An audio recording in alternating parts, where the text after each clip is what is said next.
Granddad, I was thinking the other day. Maria, do you miss her? Ja, det gjør jeg ikke.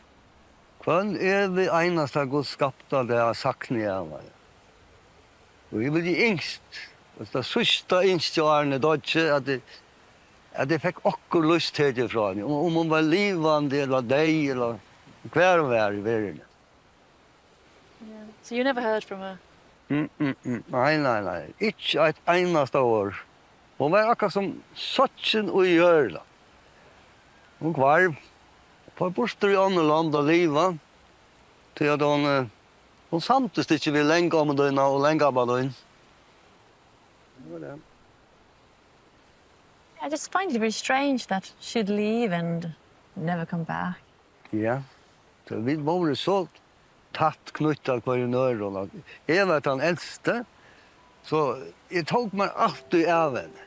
Det var akkurat som at hun var i søster min og døtter min i sen. Yeah. So you were very close? Ja.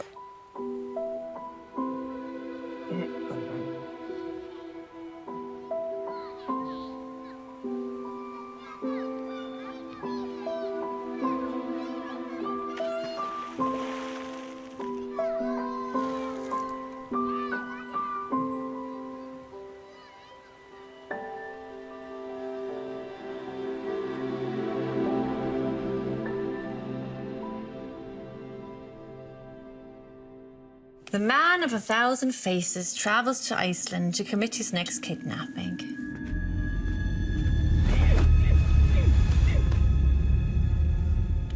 The boat of the man of 1,000 faces arrives in the Faroe Islands at Saxon Beach. The ship arrives at Saxon Beach in the Faroe Islands. A man of 1,000 faces throws an anchor into the sea near some large rocks. The man of 1,000 faces puts a girl in a boat. He and another man with a long beard get on, lower the boat into the sea and go to sail ashore. Samrøver vi Jakob Jakobsen. 1, 2, 3, 4. Vi sitter her i en hundalig stov i Saxon. Tjammer sitter aller helst kjentast føringren i Europa, rithundren Jakob Jakobsen. Han vänner att gänga och skriva autograf här nere i Europa, men sitter nu och en hundalig stov i Saxon. Jakob, Luchas about här efter kidnappings for the love of women. 4 miljoner långt helt där. Är du nöjd? Ja.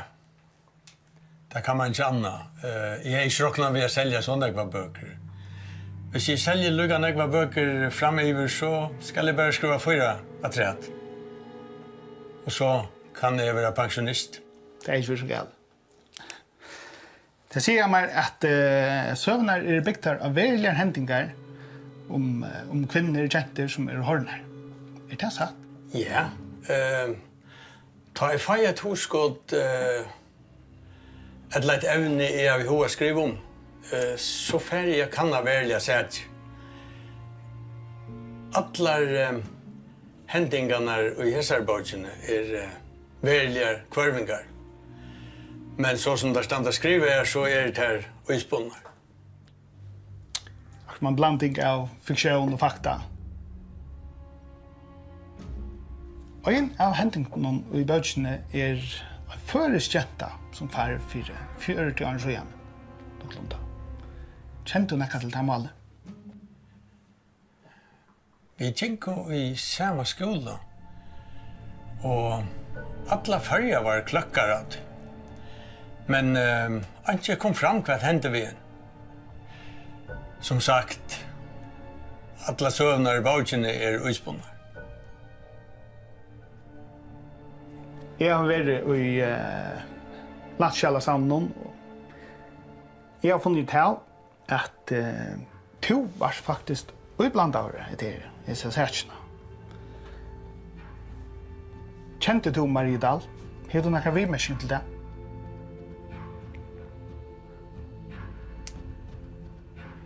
Alle vinner sa Marie var driven vi. Alle nämgane skolan var avhörder. Male var omgant lost till Maria var omgant funnet. Anchen var akart.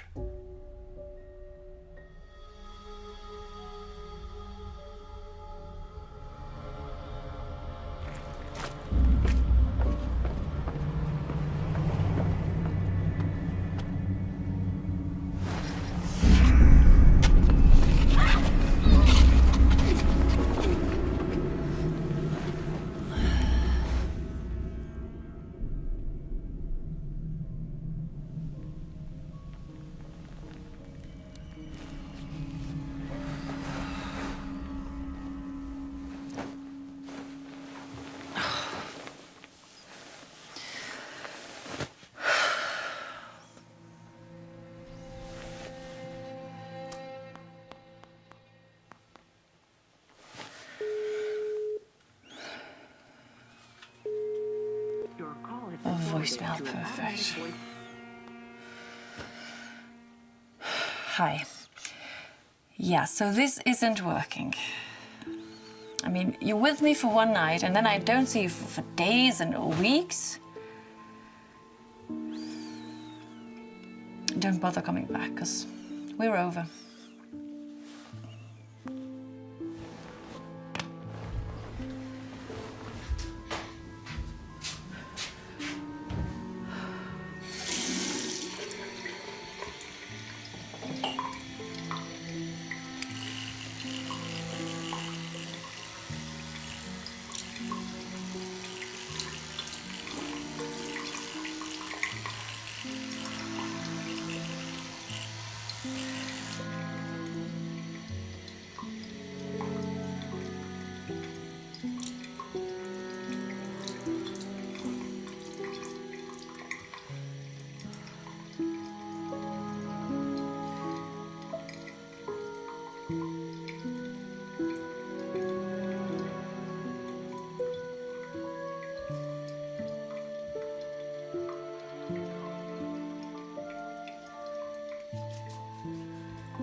Hur ska han annars för rigerna? Har du funnit där att du skriva om?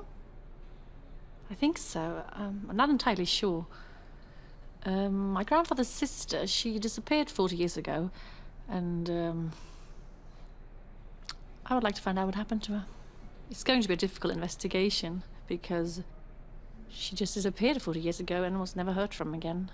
And my grandfather never told much about what happened to her. Hur ska han annars för Carlos? Not very well. I mean, he does this thing. He's with me for one night, and then I don't hear from him for days. He doesn't answer the phone. I think I'm going back to London after the thesis.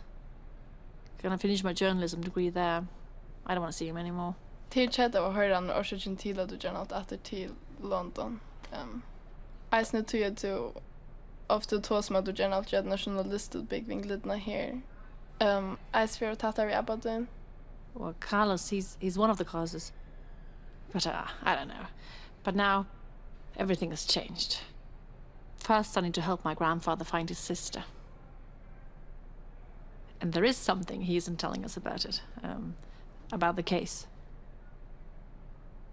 Hade faktiskt syntes till att jag vi huggit en säg från Ryssland, men agenter som försvann för 2 år sedan.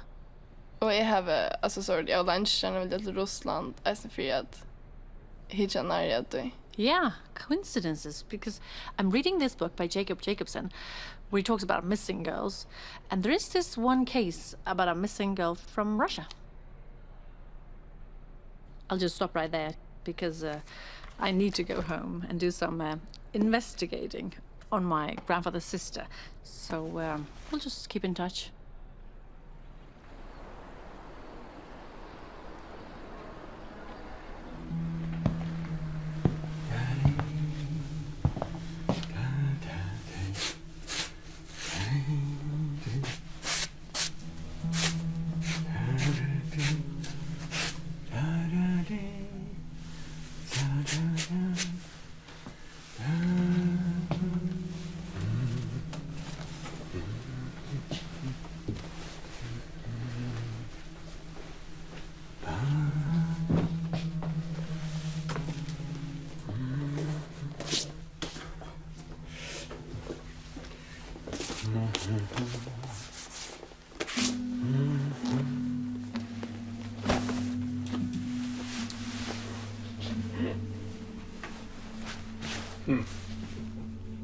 It has been 2 days since the disappearance of Maria. Oh my God, this is Maria. The last day that Maria was seen was on June 19th. June 19th. In 1980, at one party in the center of the Faroe Islands, the girl never came home. According to police reports, nothing is known of Maria's whereabouts. She was last seen in the party same night where they were celebrating a party with her companions. The party was in the center of Torshavn, the capital of the Faroe Islands. It is investigating all classmates of Maria. It is investigating many people, of course, but so far nothing has been found. No sufficient evidence against anyone. No sufficient evidence? Let's see, what was the other one? Oh, 1 year after Maria Dahl's disappearance, nothing is known of her. 2 years have passed, and due to lack of evidence, the police have decided to close the case and put it on file. Great investigating there.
Hi, Mom. It's me. I've just found some information on the internet, and they talk about Maria's case that it was a possible kidnapping. Yeah, because Grandpa never told me this, and did you know about it? No, that's very strange. Yeah. Yeah. I was thinking, could you ask Auntie if I could stay here for a few more weeks? Because I need the thesis. Yeah, I need you to make the thesis, and I was thinking about writing about Maria's case.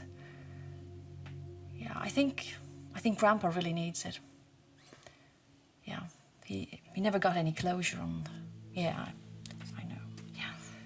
Yeah, I understand. So yeah, talk later. All right.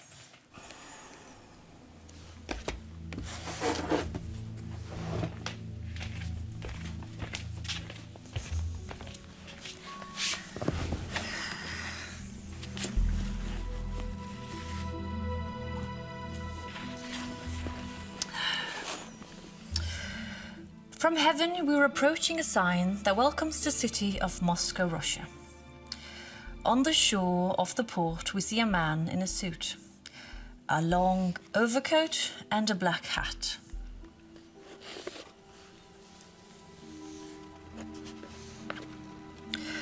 In his hands, he has a Russian newspaper, in which you can see the photo of a girl in her 20s and a headline that says 20-year-old girl has been missing for 4 days after disappearing on October 5th, 1990.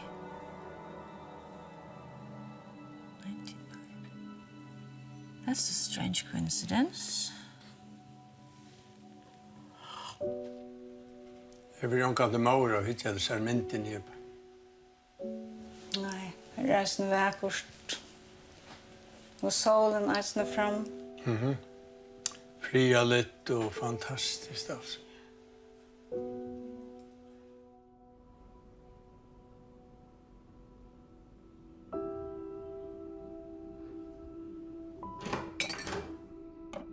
Hallo, min kjære. Hi, Grandpa. Come in. I've been doing some investigating on Maria's case, and the police were involved. Why didn't you tell me? Det var så torrført at det avvirket meg sånn jeg. Så det første årene valgte jeg bare slett ikke å ta seg om Marie. Yeah, we have to do the theses, and they want us to investigate cases that have happened in the last 40 years. And I was thinking about doing Maria's case, but if I do, you have to tell me the truth. Ja, jeg skal si at det alt som Det bare tøyer at onke fer å leite etter henne. Ja, og jeg har ikke så lenge tøy etter å leve. Why do you say that? Det okke ved hjertan. Jeg halde ikke. Det var halda så lenge etter at. Grandpa, you have to be strong. We We have so much more to do. We have to explore, and I'm going to record the conversation. You don't mind, do you? Nei. Ja, lei gå. Det er så vel.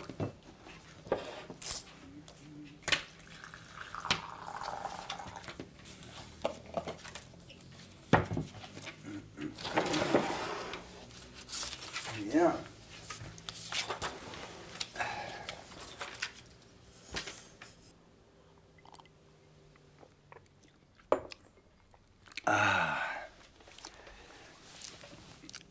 Maria var en glad jenta.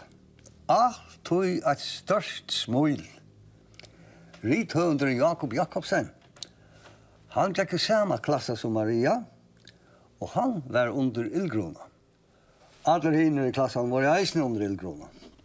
Og några sjåmenn som var i byen under kvöldet av Maria Kvarm, da var eisne under ildgrona.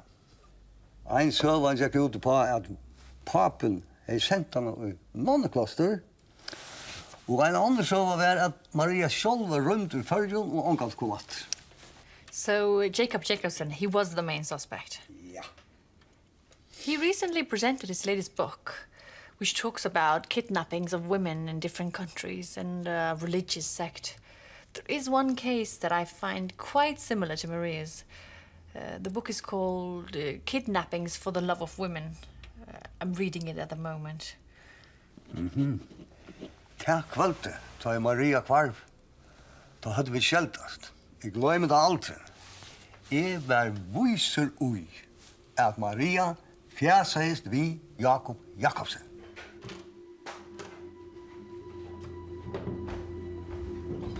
Hej. Hej, kan det lycka ta sig, vet du? Ja. Jag ætlar ta sig om Jakob Jakobsen. Hur? Goa ansatte. Då var skott av familjen som det slett inte ordan. Papi han säger, han har rejectat någon flyer för. Det säger att han får ölla ytla vid mamma. Pappa han får aldrig när godtäcka till det vinner. Peter, jag vet att det inte är så smart. Ja, det vet du väl. Jag vill bara ha att du har det gott och att du inte får hända, vet du. Tack, men jag är bra för denna hjälp. Jag har sett dig samman. Och mer damer att inte. Jag är inte blandat i mitt liv. Jag har inte vid strängen att göra om det tätt och stora för det. Lavera ta sig om han vill med. Jag vill bara att du helt dig bort från honom. Jag vet att det är det samman. Lavera blandat i mitt liv. Jag vet att du har tagit sig vid mamma och pappa om åkken. Jag tror inte mer. Gör mig fri.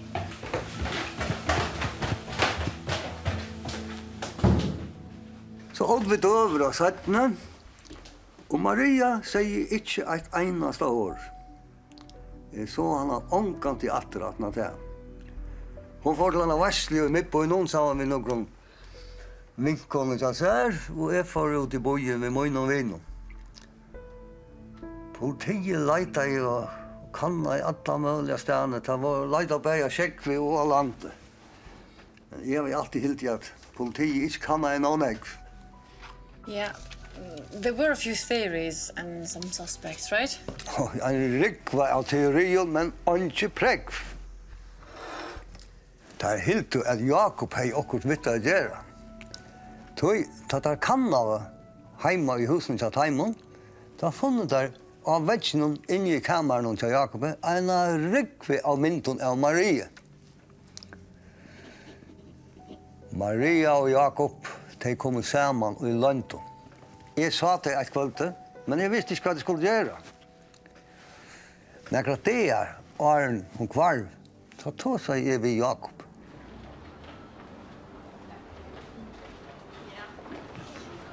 Hej Peter. Hej. Hej Jakob. Kan det lycka ta sig, vet du? Ja, selvfølgelig.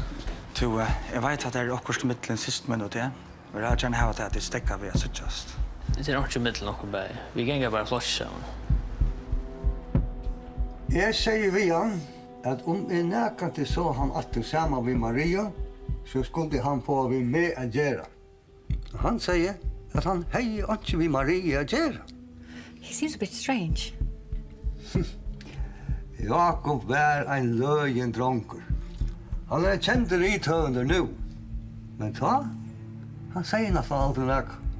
Han konstant i skolagärden. Jag minns det så ont av var och jar. Han konstant i skolagärden och bara ägglaja och ägglaja. Utan att säga något som helst. En havn? Ja, i havn. Havn? Okej. Mega lekker. Ja. Jeg synes det er ordentlig puffy. Du kanskje kan lette munnen sin opp til det. Det er ok. Det kan man som er snart. Ja, hva skal man gjøre? Ja. Altså, hans dronken er i bruk. Stens alltid alene og rykker rett så hun så løy. Kanskje hun damer var ensam at det. Stømmer for hvordan han ser ut. Ja, det er løgn. Utlands familieløgn. Først kjøtt og så at det var godt. Jakob jottade at han var forelskad.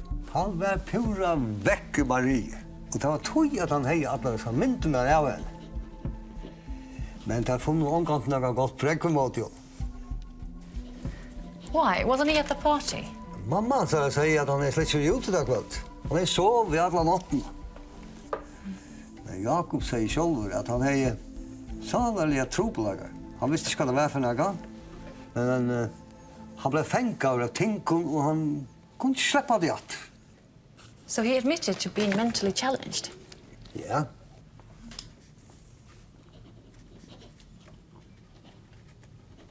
Men jeg visste ikke hva det skulle gjøre, så jeg sier det ved mamma og pappa. Jeg sømer okkons ut og sorg som besta fær i reia. Fra Folde og sønne Bjørsteborg, han blir vilas leia. Prøysa gode. Prøysa gode. Amen. Fær gode.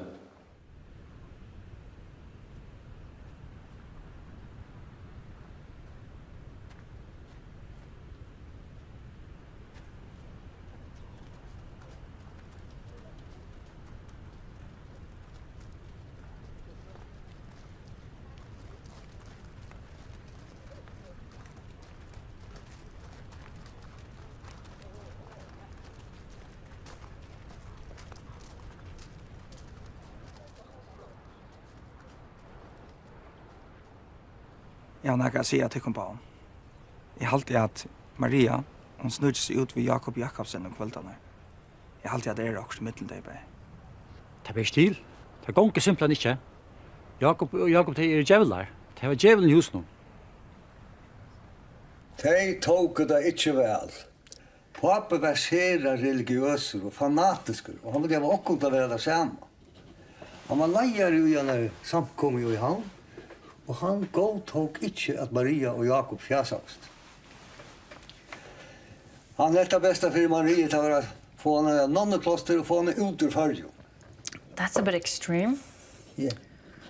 Familjen, sa Jakob, det var beint øvet av tog som papi okkara tror jo på og stå fire. Why? How was his family?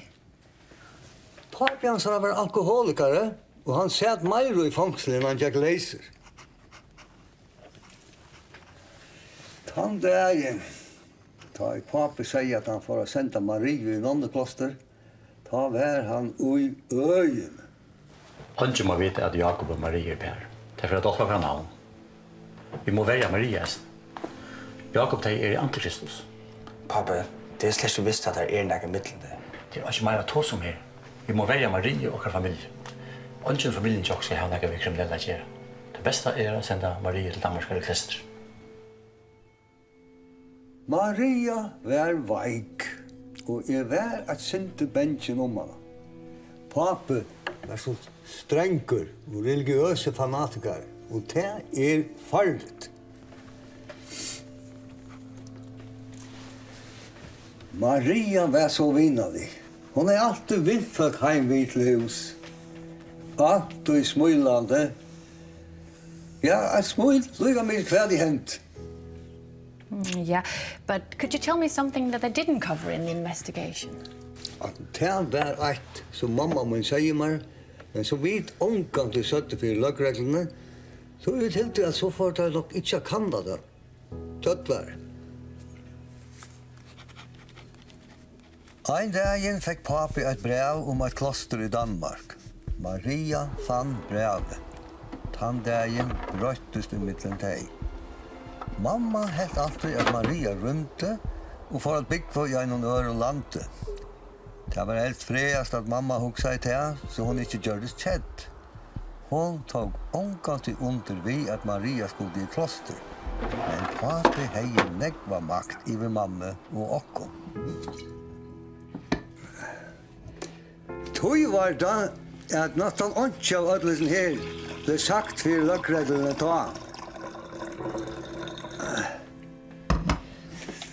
Ein teori til løgreglene var at en olukka var hendt til Marie og i varslene, og at hun døy. Og vindfødsene, de visste ikke hva de skulle gjøre, så de fjallte løy. En teorier, og ikke preg.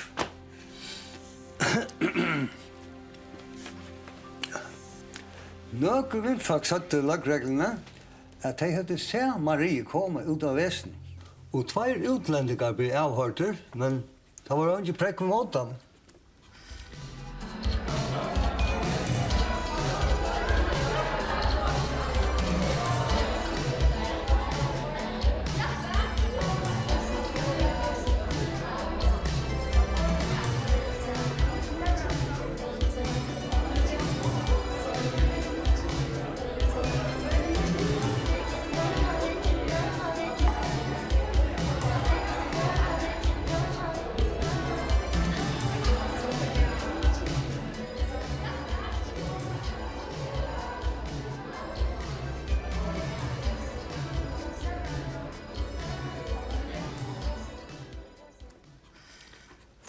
Can you tell me a little bit more about your relationship as siblings?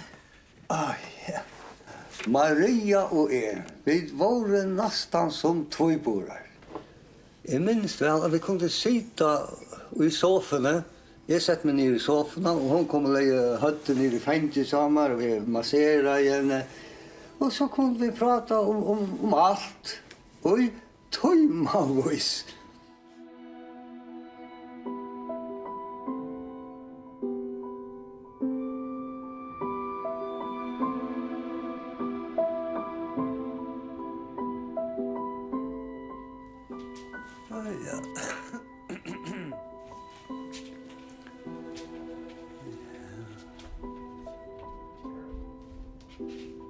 Agnes, jeg kjenner sonen til to politisten som hei hetta mali om hentet ta for en år siden.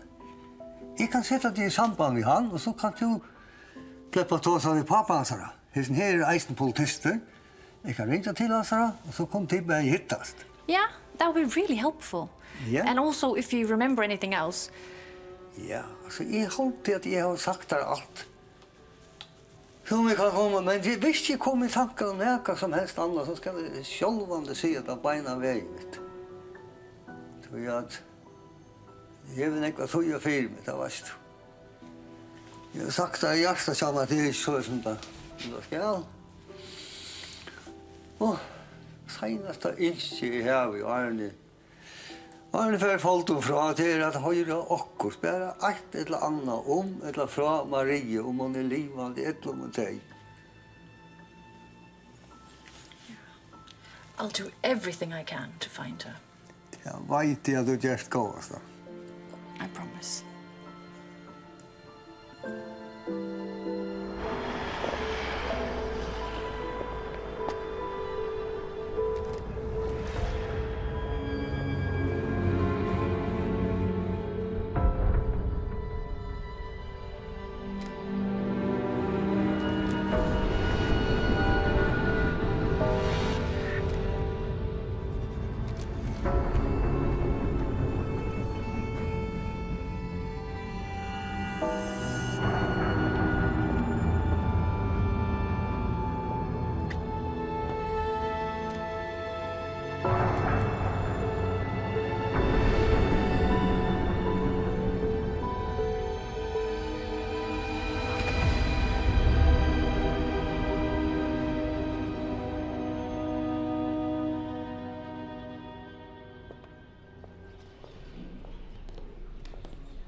Agnes, thank you for coming. Let's go inside.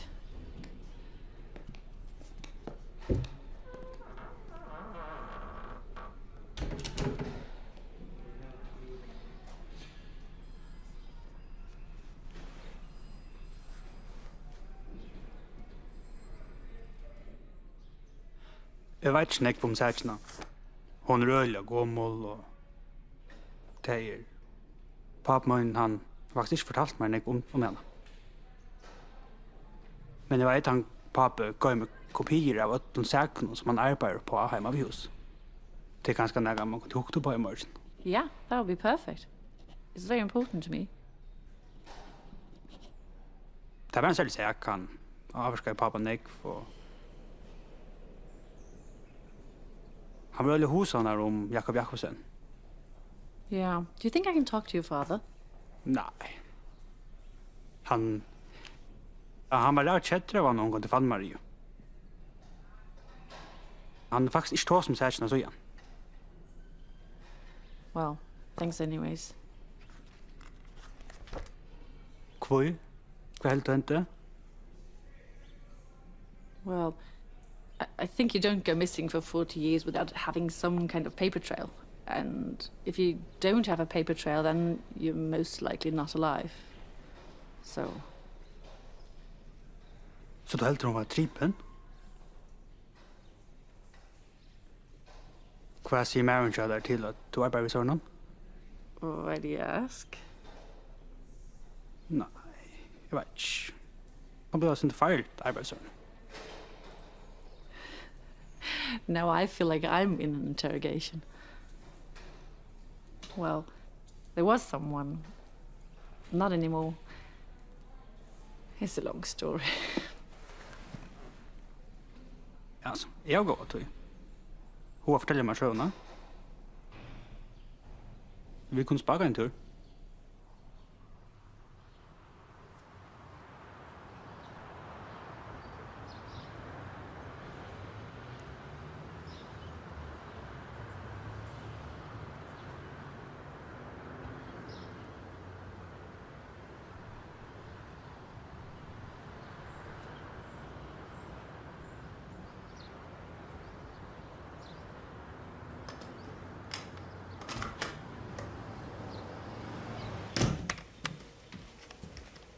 Hej. Hi. Tu, hur kan jag till? Are the files on here? Ja. Men inte vad jag teach dig. Så jag vill helst vara med om du läst. Yeah, sure. Så jag nog snägg var på så jag tar någon lut. Så jag vet inte kanske en kaffemål och skört. Yeah, sure, it's over there. Help yourself.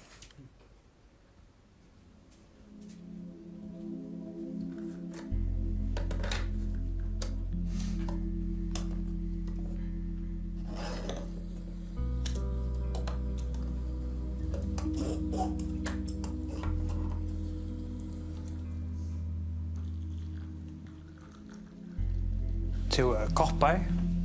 Yeah, a second drawer.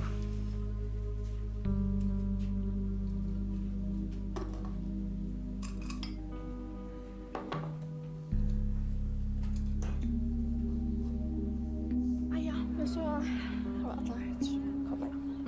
Fin där. Ja, en halv? Ja, en halv.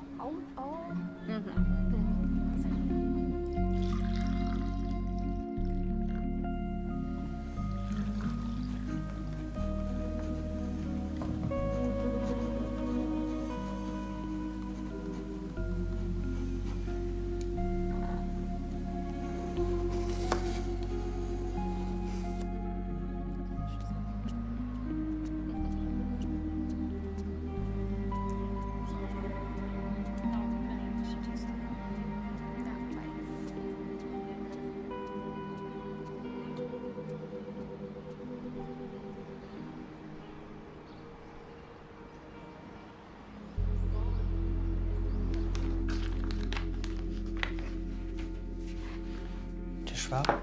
Thanks. Nej, också konkur. It's going okay. I mean, it's a strange case. There's not much information. It's an old case. So she might as well have disappeared into thin air. Hör. Jag tar sig vid näkare stöjande sådana som trusjonen och en säger att pappa och hinder så faktiskt största eldgrunna till den här Jakob. Yeah, his name keeps on popping up everywhere. I'll need to question him. If I can get a hold of him, though. Ja, gå ett. Han är så lära sig utan jag färg Saxon. Han känner faktiskt bara ut hans åttaland så lägger böckerna till sig fram. Så flyr han hemmatur och ja, faktiskt isoleras. Men okej. Det är så att jag skriver sina bästa böcker. Yeah, but where does he go? I mean, is it the same place every time, or do you know? Det säger han förnekt till Danmark. Men vi vet öliga lite om hans privatliv. Han hälls näck för sig själv. Well, thanks for coming over, though. This was really good information. Vet du vad? Se bara fram till den gamla. Vi kan bara bo också se på det. Okej? Yeah, thanks.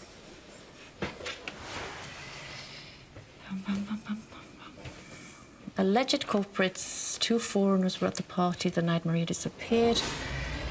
Investigated by Trojan police, dismissed for the lack of evidence.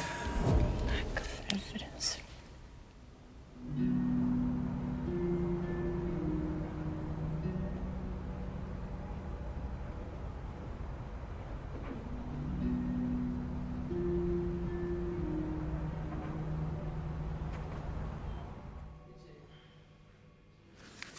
The man in the black hat and black overcoat walks through the kitchen of a house passes through a dining room, opens the door, and goes out to the garden.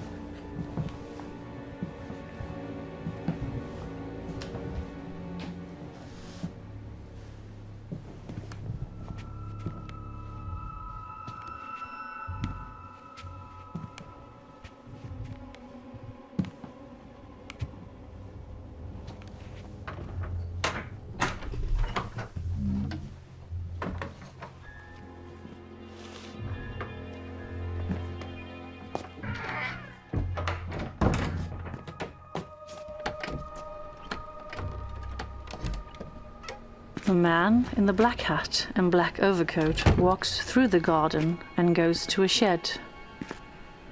The man in the long overcoat and hat walks with long steps and walks a few meters and climbs up the stairs. Opens the door, he gets in, and the door closes.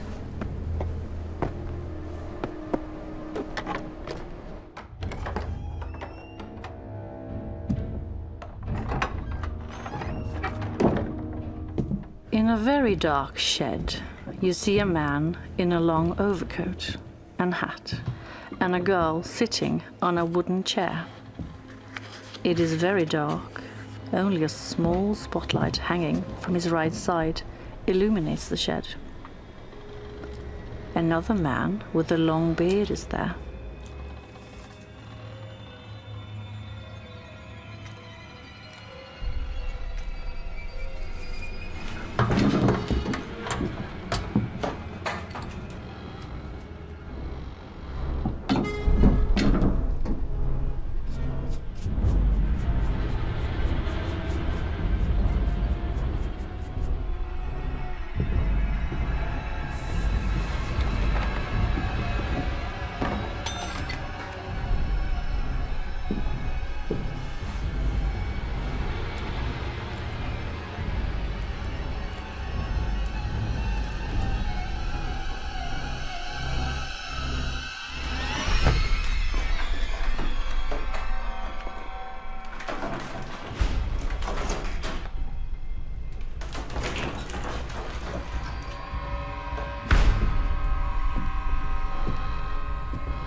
The girl is unconscious in the middle of the mountain.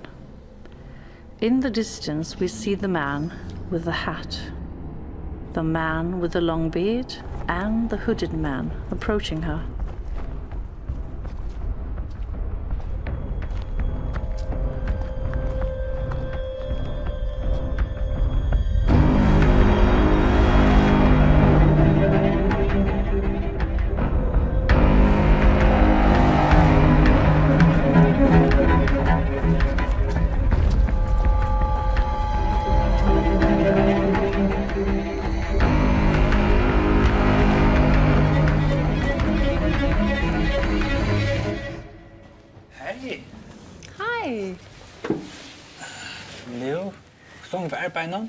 Well, I'm actually interviewing your father later today. Maybe he has some information that isn't in the files. Ja, det så det. Han var öliga överbevisst att det var Jakob Jakobsen som hej och reagerar vi där Maria kvarv. Yeah, in Jacob's latest book, it's based on the disappearance of girls, and he cites the case of Maria and of other missing girls. The book tells the story of a man in a black coat and a hat. It's called Kidnappings for the Love of Women. And this man is called the Man with 1,000 Faces. And he travels on a boat, and he kidnaps girls from all over the world. And he tells the story of this man's obsession with girls and to protect them from abusive men. He also talks about Saxon, where he lives, and a religious sect that does rituals to these kidnapped girls. Altså, så du helt reisende, at Jakob er også ved å gjøre at Maria kvarv? Well, I think he's hiding something. Because these cases, they are based on real cases.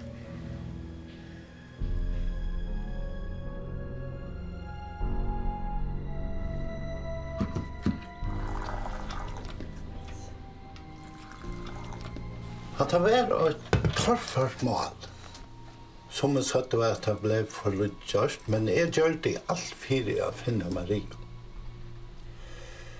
Jeg har alltid mistanket til Jakob Jakobsen, som han har også ved kvarvingen å gjøre.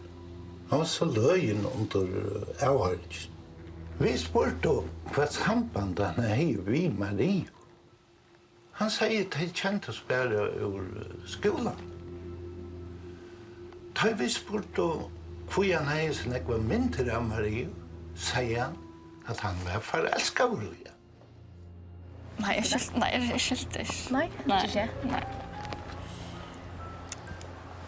Til helt og Jakob fitte.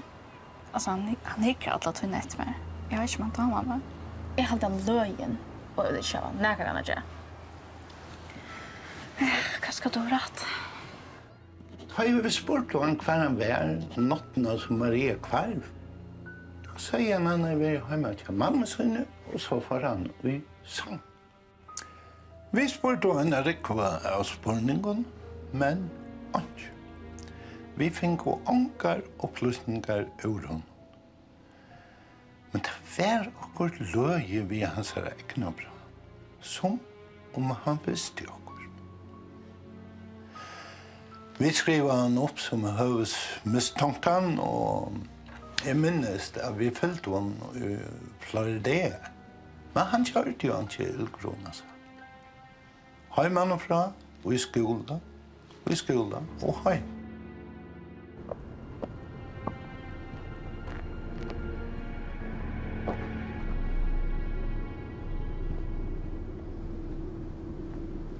Nekvel vindfalten til Mario for til Danmark å lese, og de kom ikke atter i nekvar. Nekva skriver om alt, og de gav og ta imot skilt.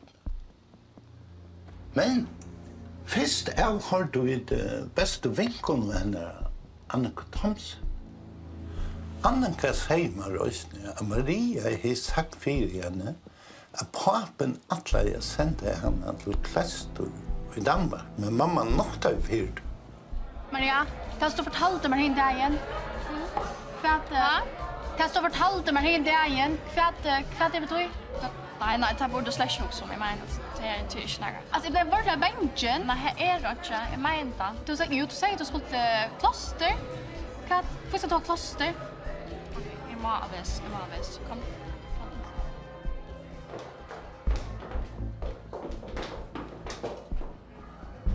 Jeg ringte til et kloster i Danmark, bare for jeg vet om papen hadde sett henne og når mamma visste her. Men ikke spår av Maria. Jeg spurte så danske lagreglene om hjelp, men ikke Maria var å finne. 2 dager sånn kom jeg med inn av støyen og sier seg av å se Maria. Han har arbeidet bare av vattnet, rikket til å føre flåt.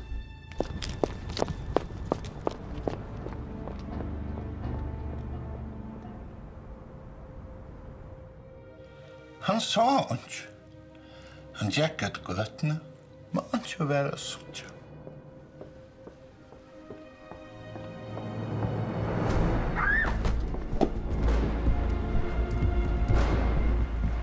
Han helt øyne for han sa akkurat i en doro, men så helt han skrutje kom akkurat ærestander. Han får så ombordator av båten. Det fikk meg å huske om at dere var hent ved Maria. Så jeg gav på om å løyde til en bæg av Kjekve og land. Vi løyde av oss ned til spåren, her som sjåmæren har helst jeg av å hørst dere. kan ikke visste at Maria er vært her. Jeg kom å huske om utlendingene og Jakob. For det jeg satt ned for jeg spørre mer om Jakob, men han var ikke inn. Mamman sa var inne, og hun ville ikke love meg inn. Først og fremst jeg var inne til Jakob.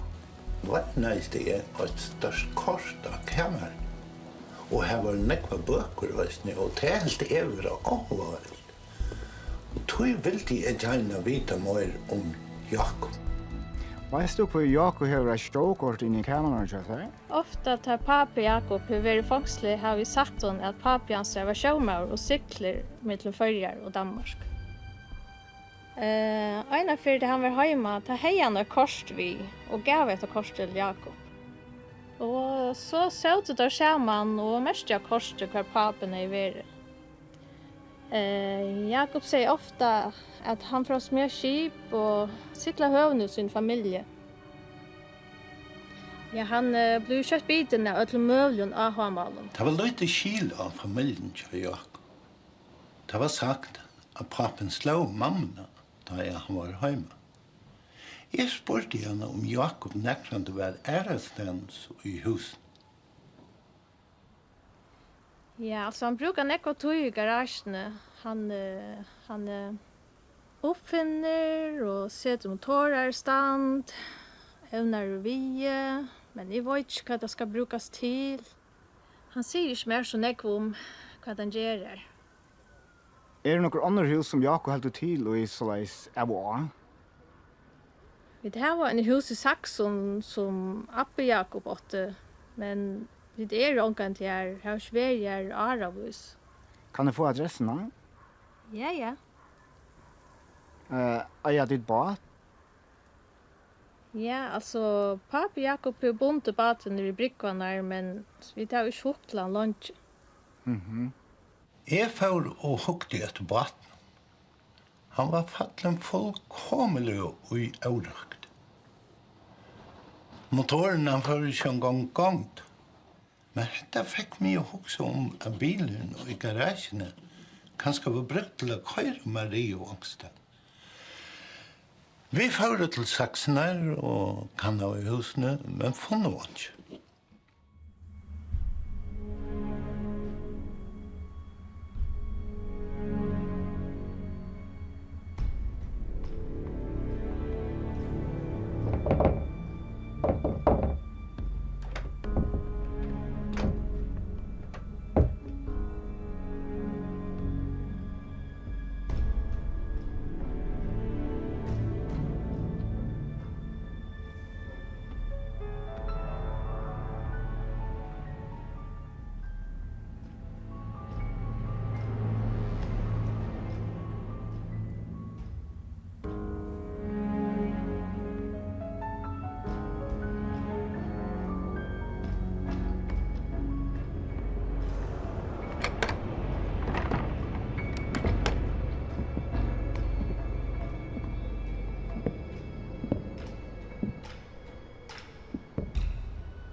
Men vi helt å ta fram vi kanningen, men for noe ikke bruke det. Vi tar sammen nekre grannar og spurte om nekre i veri i husen og søgnestene, men Sverige var nøy. In Jacob's latest book, he talks about, he describes this house and talks about kidnappings of women and hiding them in a shed near this house. And he also talks about a man arriving on the island on a large wooden boat. Vi får jo gjøkken alle husene, men funnet var ikke. Kanskje kom til Marie i kjattelen. Jeg sier jo I alltid har jeg hatt mistanke til det. Det var okkur løye vi. Men nå jeg blitt for gammel affære I holdt vi etter malighet. Vi får også nu både et fiskskip av våre mannskap. Vi tar at vi landet til natt med Maria kvar. Hey, sexy, do you want to have a good time with us?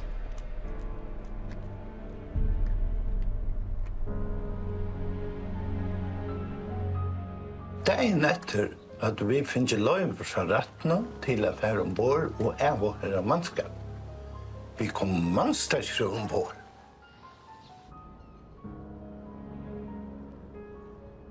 Vi kan av kvann krok ombord av skipene. Vi har hørt tar som hadde vært vi I ballen. Tar hadde se Mario, tar det for å sted. Men så gikk da Roman etter gøttene, og Maria for å gjøre. Og så førte det inn en bar, og så minnes det ikke mer. Vi får også inn av barna, her tjeneren måtte jeg ta det ved. Det var jo flere manns vi skipene, men det var bare heser som hadde vært I land til kvalt. At enda var mal atlete, og så igjen var det ikke nekka fra Marie. Hi, Mao. How you doing? Oh.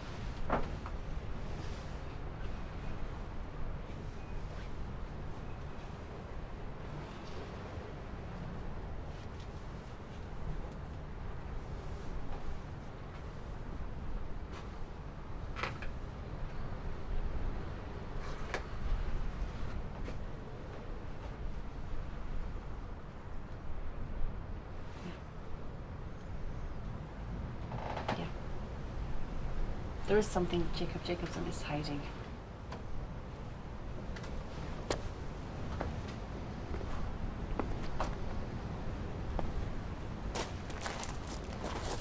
Hi, John. So, you have to do me a favor. I know you're doing your thesis in Denmark, and I need to find out if Jacob Jacobson, the writer, if he has a house in his name in Denmark. Yeah.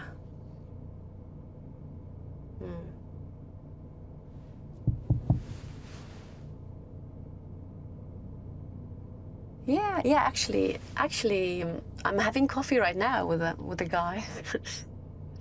Yeah, I've had really bad luck with men lately. Yeah. Do you remember Jacob's book where he talks about kidnappings of women? Yeah. In different countries? Yeah. I just talked to a friend of mine, and she's investigating a case in Russia, and she says that the case is real. Okay. Du har hørt faktisk en pressefond ved Jakob nu en dag I utvarfnen. Han bespurte om verlig mål I båtene til seg. Og han sier at han tek støy I verleggene, men at han så faktisk eisen skriver rundt om omsætene. Just find him very suspicious. Yeah. I'll have to interview him. Maybe I can get something out of him that Nicolaj didn't. Hvordan vil du ha det kommet der for å spørre Jakob? Jeg rukker ikke alt rett. Det nok best om jeg bitter og maks gongel. Yeah, that's right. That would be really nice. It seems like something was between Jacob and Marie, and I'd like to get to the bottom of it. Hvorfor tar jeg at kan ikke arbeide livet? Vil du være en del eller? Først Atlanta? Well, I'll have to finish the investigation first, and then I'll decide.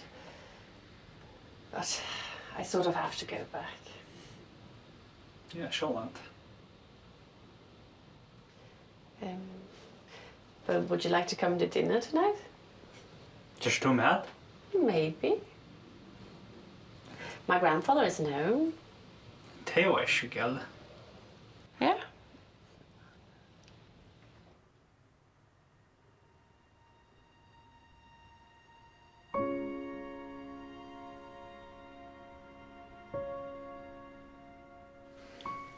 Det får være tog nu.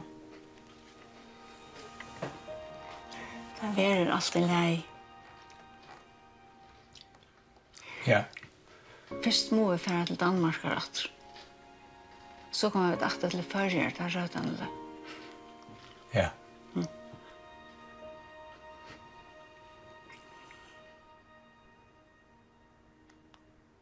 Skål. Ja, skål.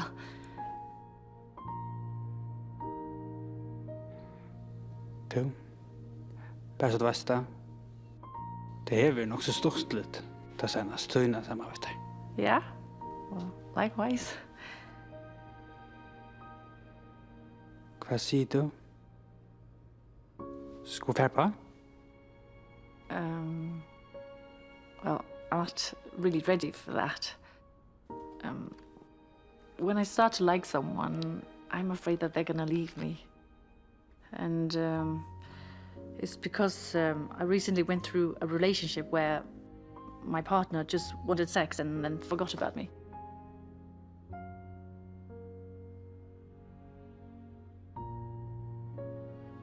When I start to like someone, I think that they're gonna leave me. It's a long story. My mother got pregnant very young, and my father, he left us when I was born. So. Gåast. Du, ikke stress. Altså, vi har gåa tøy. That sounds really good. Skål. Skål.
Det var helt torrførst å leve ved de viverstjengene man hørte. Men jeg har alltid 2 husgått. Jeg kom ikke sent til ballet. Ok. Jeg kom gengande mot ballen. Og ta møtte jeg 5 mann, sjåmannen, til gong. Jeg gikk bare sjåtare, for jeg slipper bort fra dem. Jeg har alltid haft ildkrona til utdeltingene. Sikkert av tog som var sagt, at her møtte Mario og gøtene. Men løgrekland kunne ikke knyta her til hendingen. Yeah, that's right. They didn't find any evidence. Så får jeg at huksa at Jakob har akkurat vi hette at gjøre. Why would you think that? Tog han var en sånn løyen dronk, og han fylte alltid at han var Marie. Og han fylte okken øsne ofta da vi gikk hjem ur skola. Jeg og Maria bo i samme grannaleie, en 6 hus i midtelen, og jeg for inn, stod i horene og hukte, og så at Jakob tjekk at han var Marie og tog mynter. Jeg huksa at han var ikke i leie i høttene, men jeg huksa i eisene. Hvordan kan en dronker i okkar aldre få Mario a kvarva utan spår? So, what else can you tell me about Jacob? Det var akkurst vi Jakob. Han var ikke som henne. Onke du var han reant. Han var alltid ensamall. Han stod glødd. Men jeg vet ikke. Og det han en stor rithøvender. Rithøvender alltid løgner. Yeah, but what do you think changed for him? I mean, as you say, he's an accomplished writer today.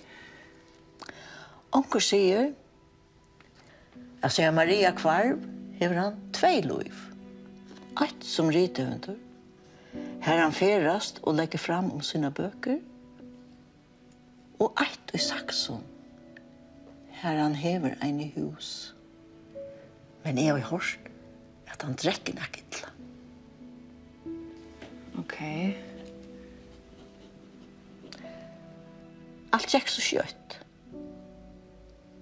Akkurat seneste år student. Ball. Glad om å være liv i skolen. Vi var en bølger av jenten som var sera tattar. Men da Maria kvarv, da brøttest alt fra det til dags. Hon var den gledaste. Men ingen visste nekka om henne. Ja. De fleste får til Danmark at lese. Og der kommer ångkant i atter til førje. Yeah, but did you notice anything different or wrong with Maria before her disappearance? Hon visste ångkant om det var nekka av oss. Det var alltid et smil. Yeah. Men det var akkurat i egen. What do you mean? Det var akkurat som årekva igjen. Og en dagen sier hun meg nekka, og fikk meg å lova at jeg ångkant å si det for nøkker. Hun sier det en dagen vi kom ur skolen. Okej. Låt mig ta att du först inte ser det för någon tas som jag får fortälja det nu. Ja, jag lovar det. Om det har hänt mig, ska du bara veta att det är okej.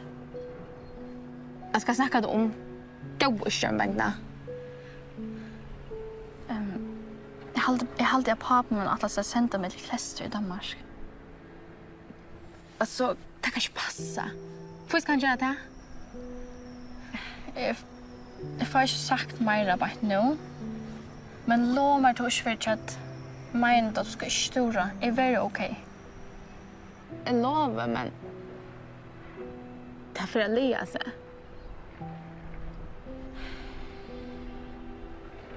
Jag må färra nu, okej? Så just bara sätt mig till ballen. Ja.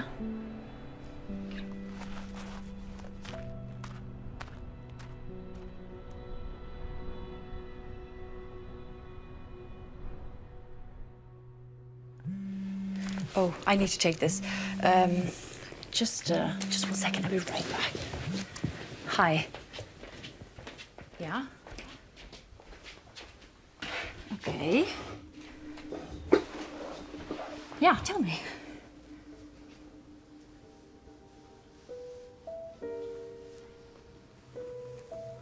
Are you sure?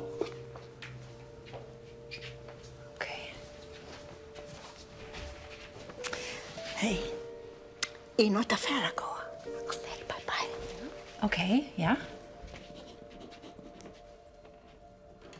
Yeah, and do you know a name? Yeah.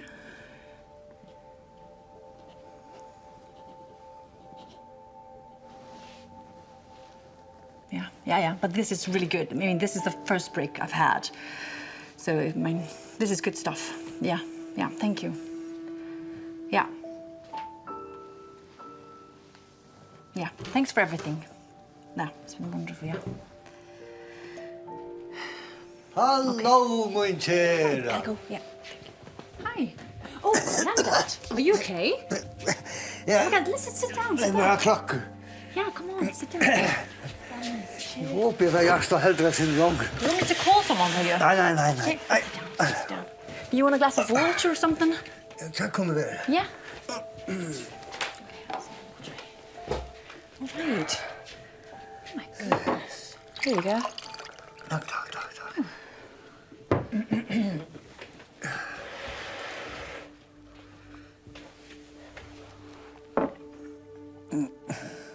Nu go. One of my colleagues has discovered that in the south of Denmark, Jacob has a house. And in the house, there's a woman. She's in her 80s. And not to get your hopes up, her name is Sophia Larsen. And it could be Maria. I'm not sure. The book also talks about kidnappings of women, and I think that they might be real. But I'm not sure of this either. Det kan ju vara farligt. Det måste vara världen. Det måste vara.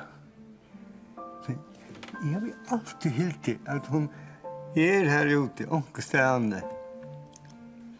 Livande, frisk och glad. Agnes, jag har onkan fortalt det här för. Men när vi har att han har ett Maria kvar, då börjar jag få bröd men kun imensko London. Men det var ingen avsändare, ja, så att jag tvättade bara borster.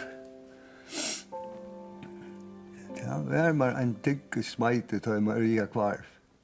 Men allikevel var jag sint rolig till att bästa vinkonan till henne, med Annika, hon fortalte för mig att Maria hade sagt till henne att om hon hörde till att också skulle vara hänt vid henne, så skulle hon inte bli vänchen. Hon skulle bara vara säker på att Maria alltid hade det gott och var trygg.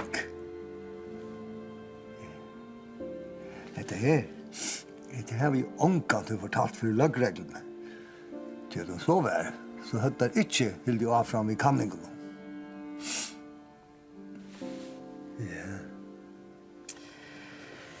I promise you, I'll find her.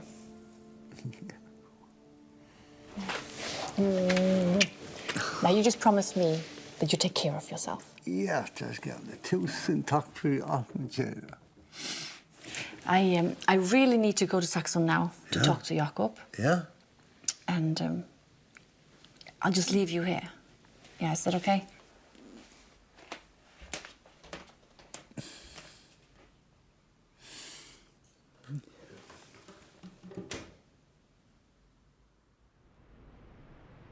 Jag vet inte om jag är klar till affären. Det är också en slutväg. Om vi färra. Vi har inte för det skilja och sånt.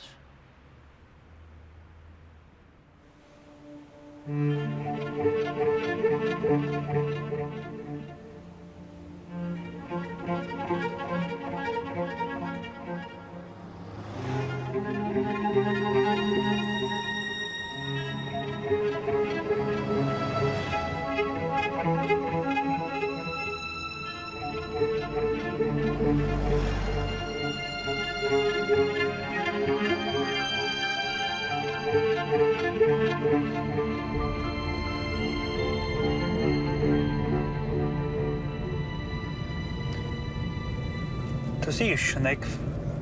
No. The report confirms that the woman living in Denmark has the same age as Maria, but it doesn't confirm that it is Maria.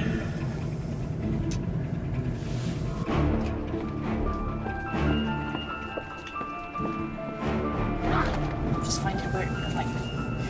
I find it really weird. And it's just as if he seems like he's hiding something, you know? And where does he go? And he goes abroad all the time. And it's not like he has book releases all the time. What is that? That's the church.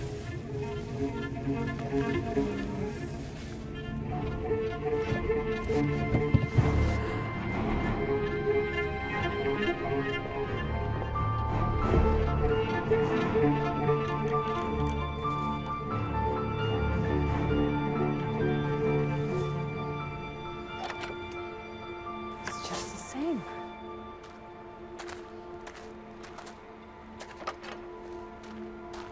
It's just the same as in the book. Ja.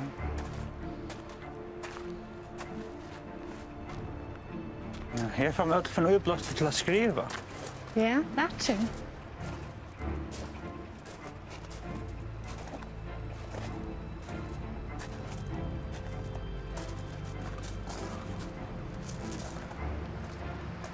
That's the man in the book.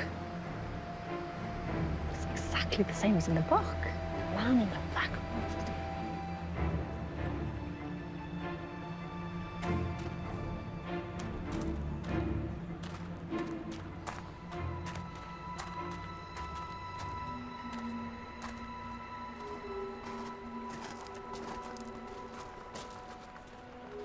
That's Jacob's house, the black one there at the top. That's where he supposedly writes all his books.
Look!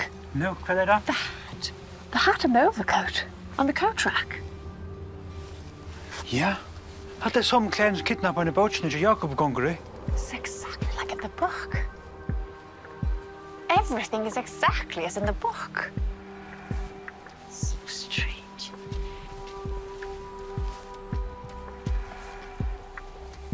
Vad gör det där? We came to see Jacob. Jakob? Han är i Danmark och färast. Har inte matt sagt nu det. Jag passar hus till mig han bort. Om du vill hitta Jakob så måste du komma att sätta. Tack för det. Så kommer vi att sätta. That's the man with the long beard. He's also in the book. So strange. We'll have to come and investigate later.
to go. We have to check out Jacob's shed before he comes. Come, let's go. Let's go.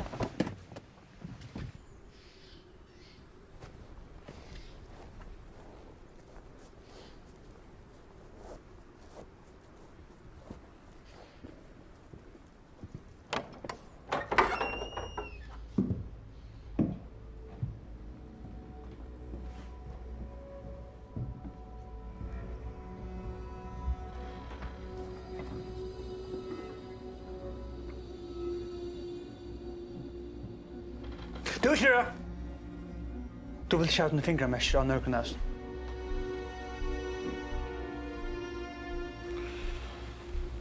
Hette løg. Hette stender alt akkurat som skriver bøkene til Jakob.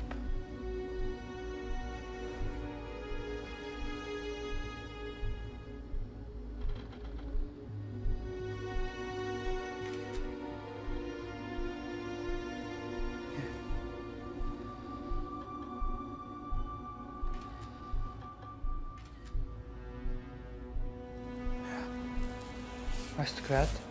Jeg hadde bort være inne i husen. Hojgaard der inne.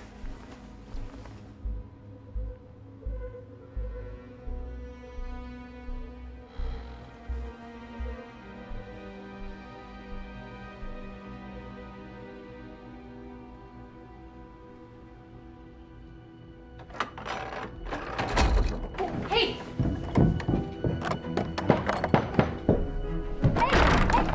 Hey! Open up! We're here to see Jacob. Jakob han inne i husen og bor her. Tycker hon får in och sätta sig på soffan.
Hej. Mario säger till vill ta sig med. Yeah, hello. My name is Agnes Peterson, and I'm doing my thesis in journalism, and I'm researching Maria Dahl's disappearance. And I would like to ask you some questions, or if you could just tell me what you know about her disappearance.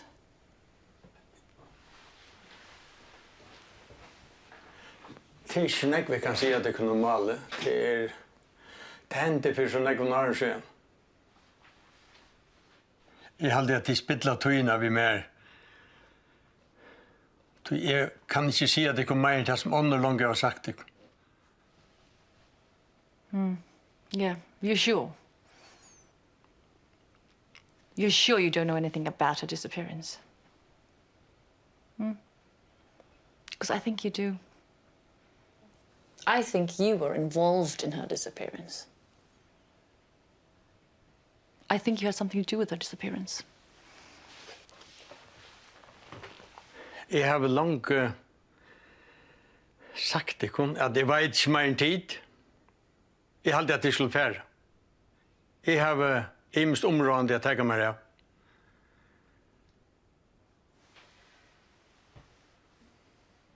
It's just that I've been researching for a long time, and I promised my grandfather that I'd find her. And I don't have much time because he's sick, and I need to find her before he dies. Kvar rapdun? Peter Dahl. Jakob, til tog jeg sier sannleggen.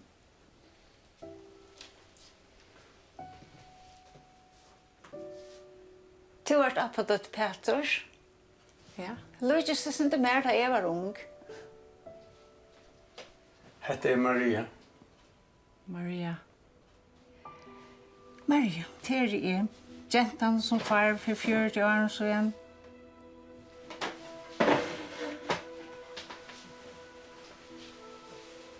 Jakob og jeg gjør det sko. Det var ikke så lagt å leve i landet å ta. Religion, rike familier bestemmer over landet. Da ber jeg alt ta brøv komme til okkara fra noen klestre i Danmark. Og i en brev stod at det var opptidsen av en kostskola og en klestre. Jeg la brøven i atter og leide etter postkassan. Så hørte jeg foreldrene tåsa. Vi der finner jeg brev fra klestren.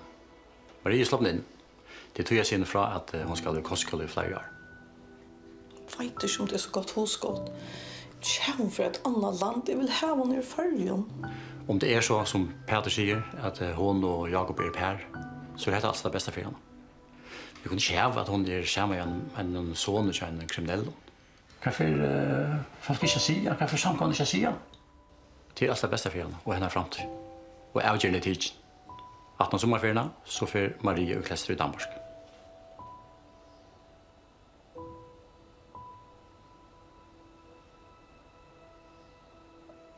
Det var rævligt å høre. Jeg ville ikke klester. Pappa var øyelig bonden av hva de undersøtte. Om hver og om familien.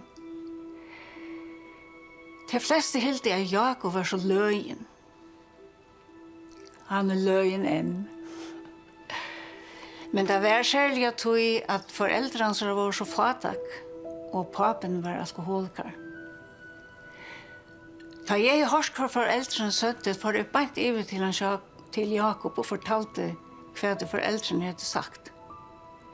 Vi hittest at han fyrir husen til Jakob og Taimo, av heinen oppe ved vattnet. Vi hittest til London, så han ikke skulle få frenere også.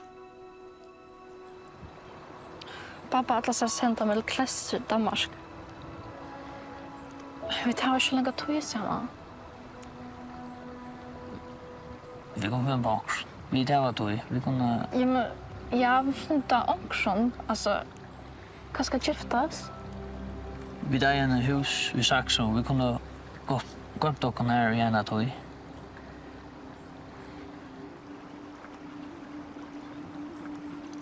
Selv om Jakob var løyen, så var han ser og snilter. Han leie flytjan henne til rattes. Men alt misednaest tar i Falck for å ta som kidnapping.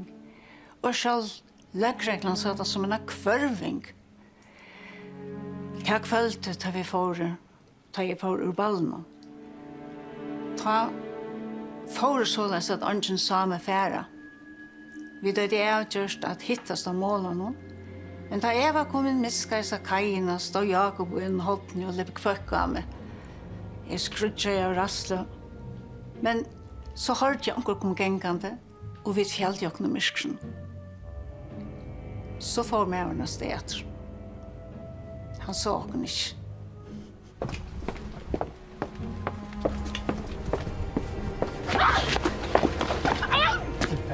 Det bare er.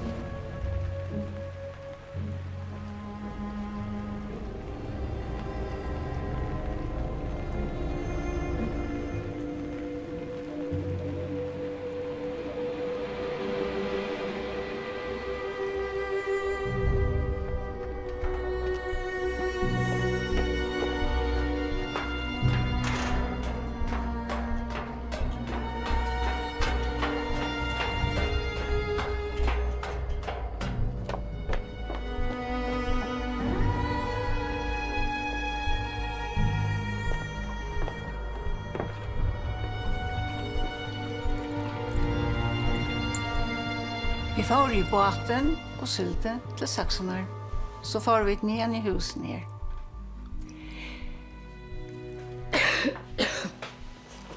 Er alt i lei, Maria? Ja. Vi sovna og vi sov og vakna i glede etter morgenen etter.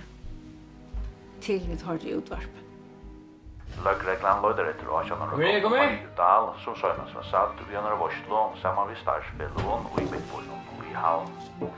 Om nekar hever seg Marie, eller både sier hver hun så skulle det sette seg sammen med løgreglan. Maria å kjenne noe gammel, hever brunt hår og brun egen. Hun søgnes satt og i luks og i dørskål. Ta var da vi brøtt i atlan. Jeg ville ikke i klester, og vi her som får alt å gjøre oss negg verre.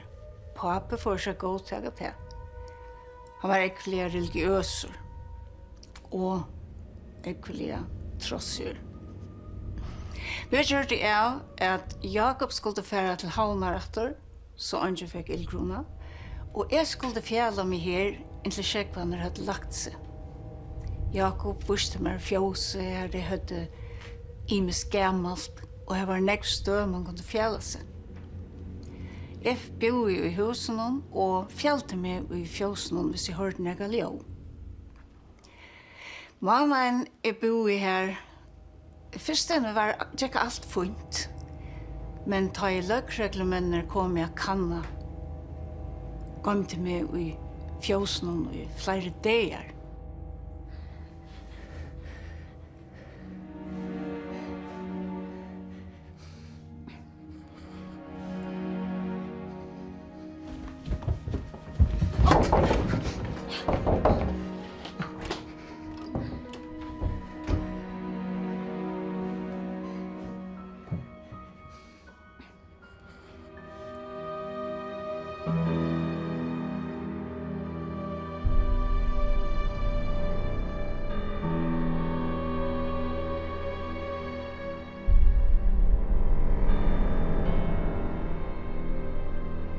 Jakob kom ofta vidra med om kväldarna.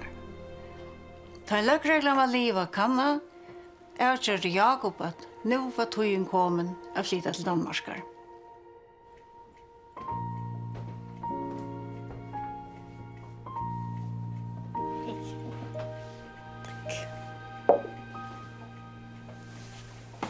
Hej då. Ja, han var nog känd. Jag får ge bra från Agnes. Jag fortäller när vi kommer bygga i husen John i Danmark med vid han börjar. Det är gott. Okej. Nu kan leva livsjok med fria.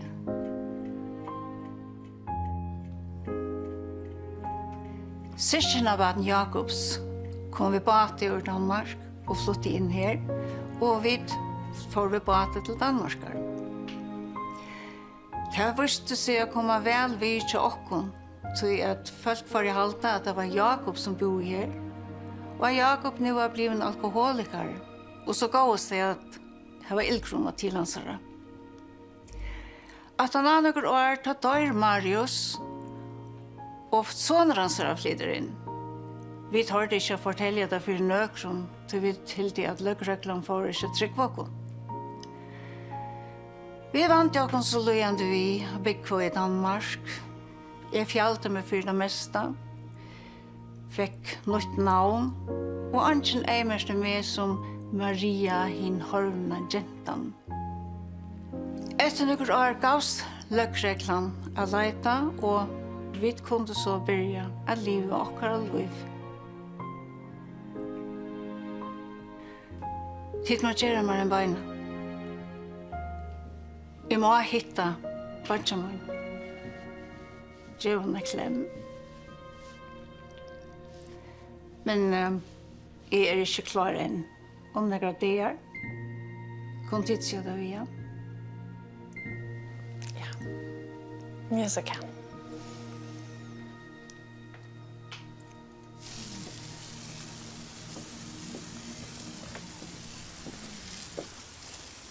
Hallo, Kjera. Grandpa. There's someone that wants to see you. Oh.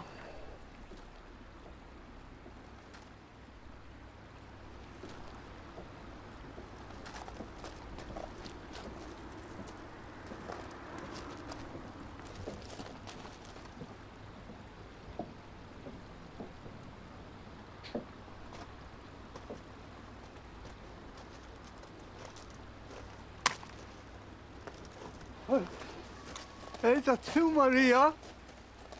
Jeg kan ikke trykke hva du.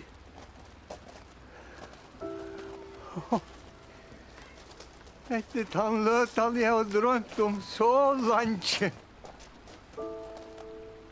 Gåst. Jeg visste alla tøyene at du var der ute i angstene, og at du var livande og glad. Jeg er så kjent av det som hent. Jeg er så kjent. Jeg var så ung og bensjen. Men jeg ville ikke være stangt inne i en klestre og i åravis. Jeg ville slippe å leve et ganske vanligt liv. Og takk og lov for at jeg har finnet livet mot liv sammen med Jakob. Og vi dere, og her var vært glad.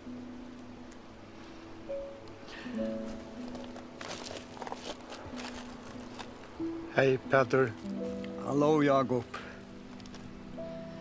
Jeg kjenner om det som du vil gjøre. Men jeg vil ikke gjøre noen sorg. Jeg elsker jeg. Og elsker en søster du nå. Jeg helt av være det som jeg gjør det, være det beste som kunne være til parten av livet. Ja. Det var sera torfert fyrir meg da. Men jeg unga meg vi at Maria var onkestane og hei det godt og var glad. Men Maria, hvor bor du så langt var du komst heim? Jeg var bensjen. Jeg størte fyrir at om jeg kom atter for det at akara Jakob for kidnapping. Jeg ville heller sette til havnar. Jeg vil begynne på et nytt liv, vi har nytt navnet. Forstår meg ikke til. Men hva så nå? Jeg har krav på meg. Jeg har ikke langt ekstra livet. Jeg ville leve om den seneste tog her som var til. Og vinne noe atter av tog som var mist.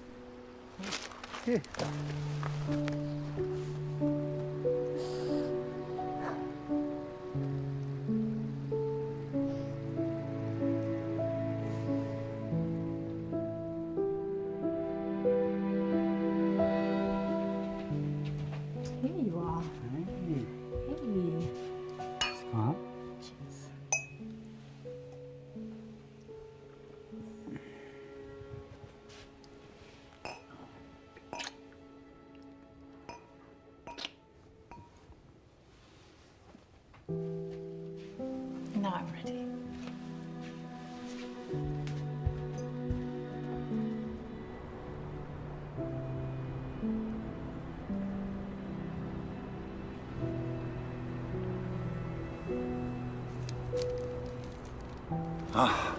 Endelig er Maria funnet.